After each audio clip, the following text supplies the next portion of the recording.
Hello and welcome to all our viewers in Nigeria and around the world to News Prime on Global TV, live in the nation's capital, Abuja. I am Queen Agaba.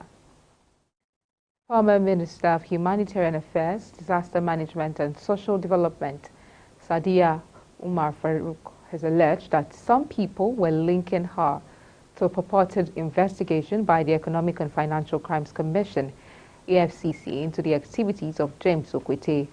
In a statement titled "The Attack on My Person," posted via her X handle on Christmas Day, Farouk said such unfounded allegations were malicious attacks on her person and vowed to take legal actions.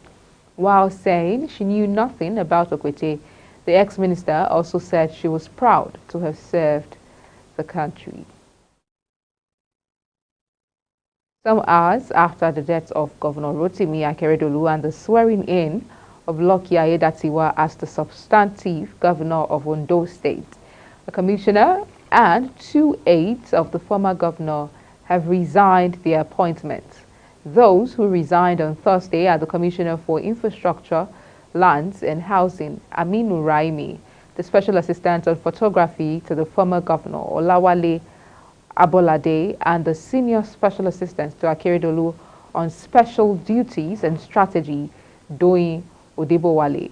In his letter of resignation addressed to the Office of the Secretary to the State Government, made available to newsmen on Thursday, the former commissioner said he followed his conscience as the reason for his action.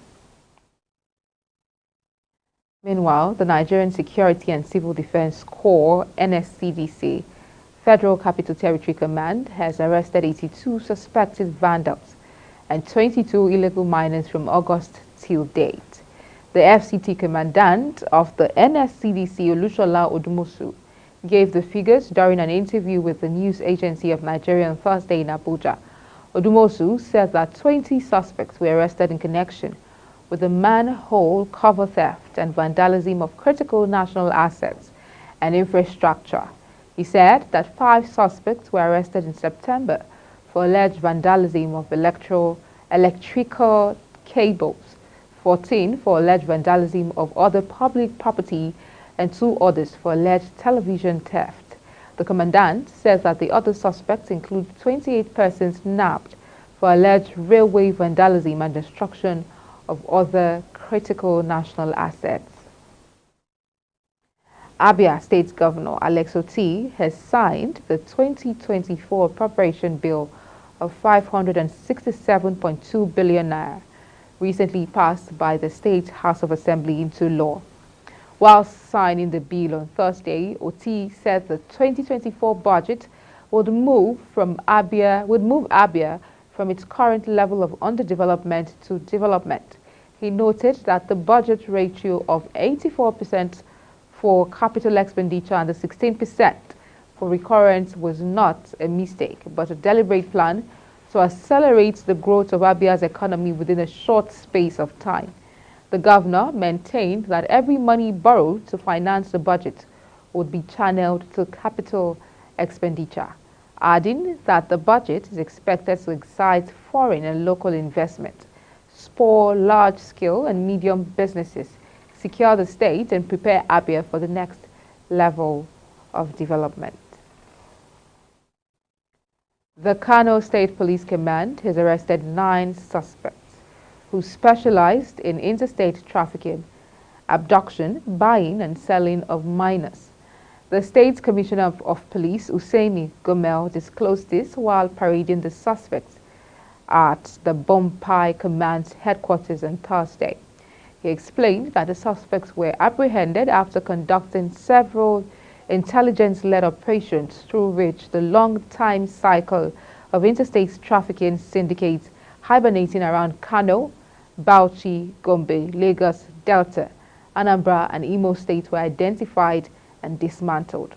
According to Gomel, 7 victims, who were mostly minors, were rescued from the suspects. Meanwhile, the chairman of Police Service Commission, Solomon Arashe, has called for a total overhaul of the police constabulary system in the country. This is as Arashie called for urgent measures to differentiate the special constabulary from regular police officers. Arashie, a retired Inspector General of Police, made the call in a statement issued on Thursday by the Commission's spokesperson, Ikechukwu Ani. He said there should be a clear definition of their operations, including uniforms and rules of engagement. According to Arashie, the Police Service Commission is no longer comfortable with the organization and operations of the Special Police Constabulary nationwide. On the foreign scene, the Israeli embassy in South Korea has removed a video showing an imaginary scenario in which Koreans are attacked by masked assailants in Seoul. A reference to Hamas' foreign ministry says Thursday. The video, which is no longer available on the embassy's social media, depicted a distressing scenario in which a South Korean woman in the capital is abducted by an armed assailant on Christmas Day and forcibly separated from her young daughter. The Israeli embassy wrote alongside the now removed video posted on its Facebook account on Tuesday. On October 7th, Israel was attacked by Hamas terrorists. 1,200 men, women and children were killed, and over 240 people were taken hostage in Gaza. Britain on Thursday lifted some costly obstacles placed on school trips post-Brexit, but only for students from France, as campaigners called for all EU countries to benefit. The U-turn follows talks earlier this year over the issue between Prime Minister Rishi Sunak and French President Emmanuel Macron. French and EU nationals at schools in France who cross the channel for a language learning holiday will now need to carry only a simple identity card, as was the case before the UK formally departed the European Union in 2021. While non-EU nationals attending French schools will still need a passport to enter the UK on a language learning holiday. London has scrapped the need for them to have a visa costing €115. British Educational Travel Association, which has seen demand for school trips tumble since Brexit, described Thursday changes as a positive step ahead, while urging the UK government to expand them for the entire European Union. You're watching the News Prime live from Nigeria's capital, Abuja. We are on StarTimes, channel 276. Kindly follow us on all our social media platforms using @GlobalTVNG and other handles now showing on your screen. When News Prime returns, Russia reopens embassy in Burkina Faso, closed in 1992. The news continues shortly with details of this and more stories right after this break. Please stay with us.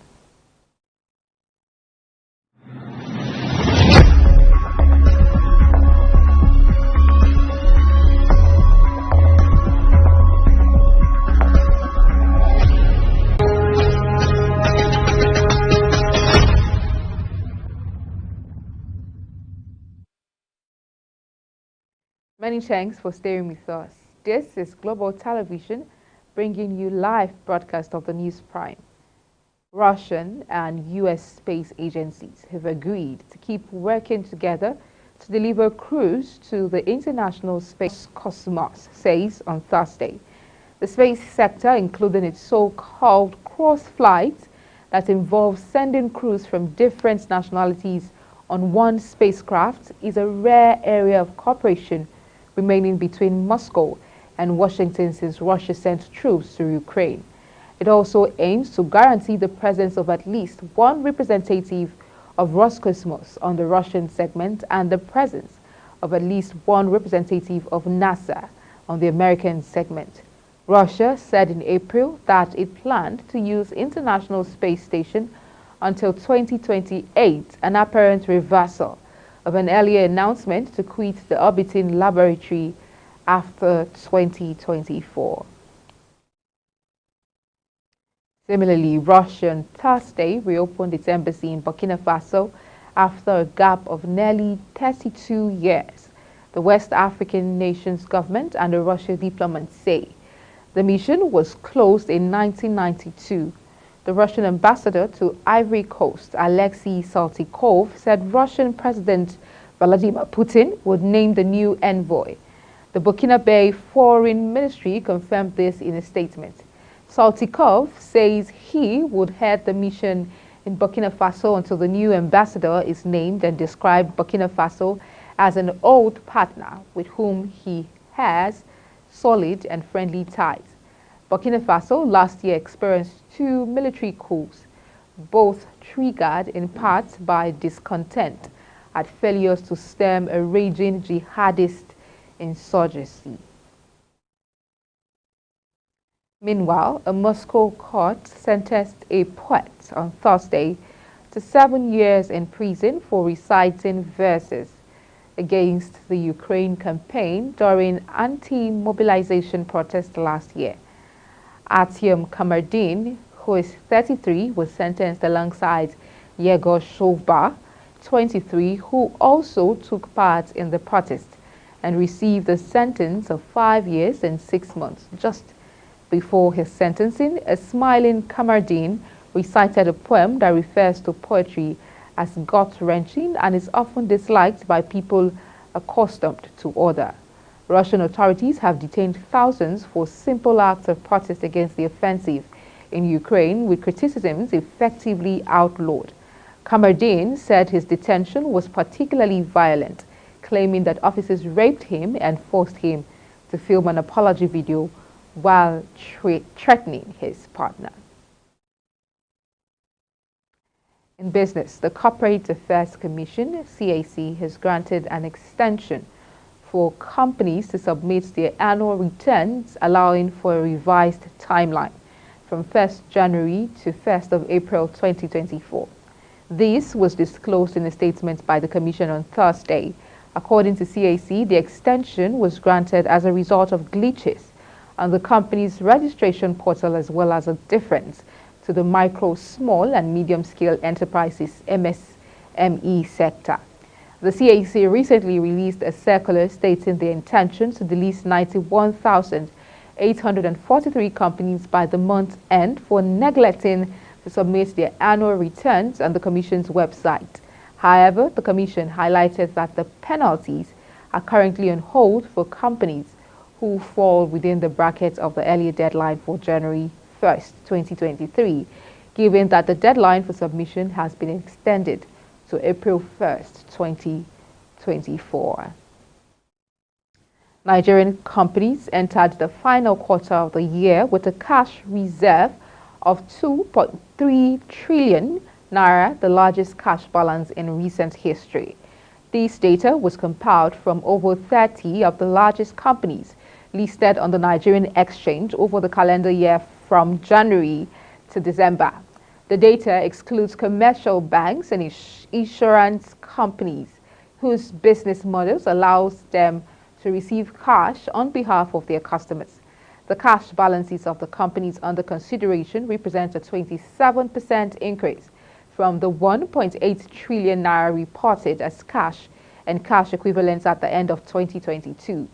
These companies reported total revenues of 8.5 trillion naira in the period under review. The cash balances underscore the liquidity of Nigerian companies in the year fraught with macroeconomic challenges and subsequent monetary policy tightening. Moreover, this year, the economy recorded its highest money supply in history, surpassing 66 trillion by the end of September 2023.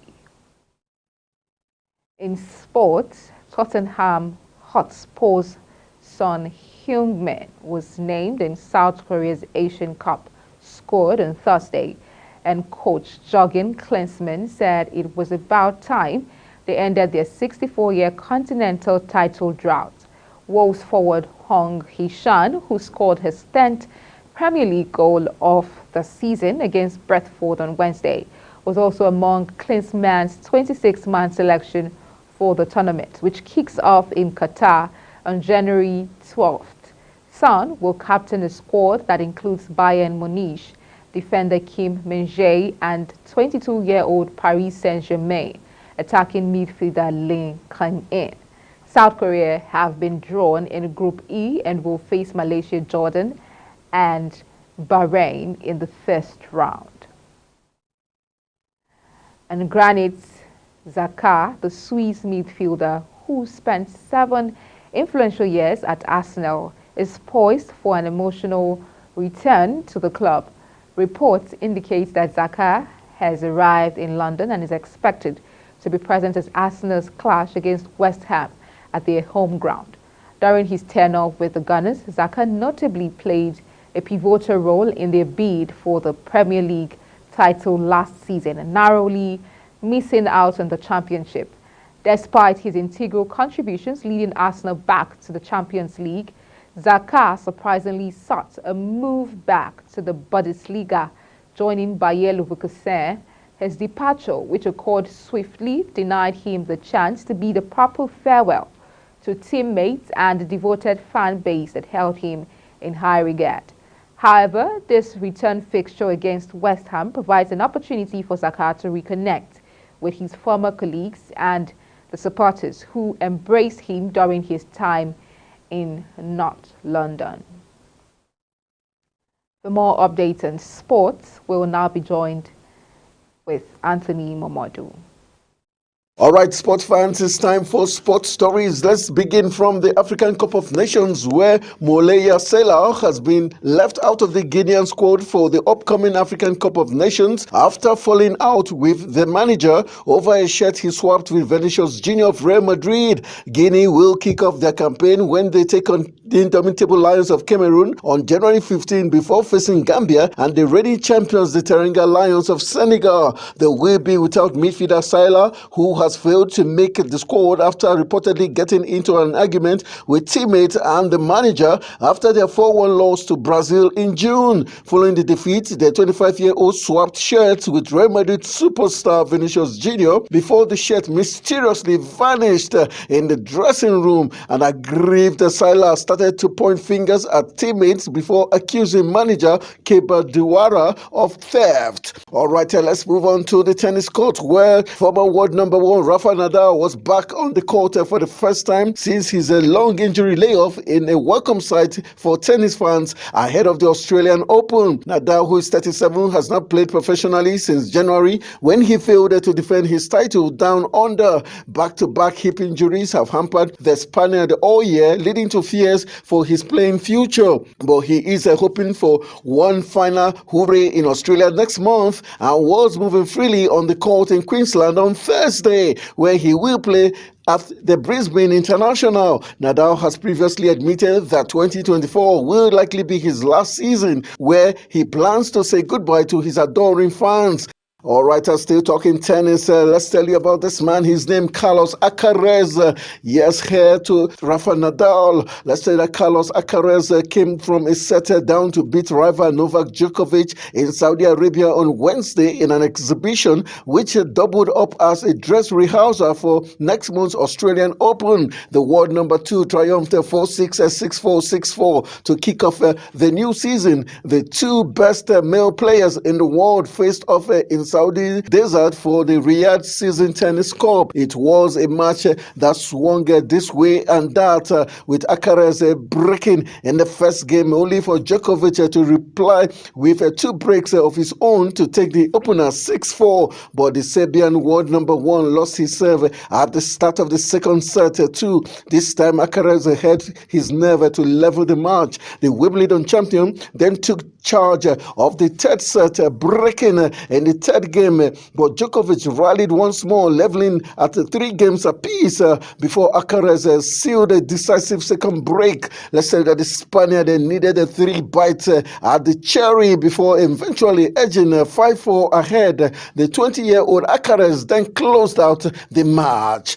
All right, let's wrap it up talking boxing. Let's tell you that boxing fans have slammed Ring Magazine's decision to keep hard hitter Deontay Wilder in their top 10 rankings despite his recent defeat to Joseph Parker. The Bronze Bomber has only fought twice since his trilogy defeat to Tyson Fury back in 2021, and fans believe that the American should call it a career. Joseph Parker shocked the world by beating Wilder to a unanimous point point victory in Saudi Arabia. Their heavyweight clash went all 12 rounds on December 23rd, with the judges scoring the bout 118 to 101, 120 to 108 in Kiwi's favor. Wilder sits ninth despite his recent dip in form, much to the surprise of many fans. And that's how we call it a wrap on the Sports News Update. I am Anthony Momodu.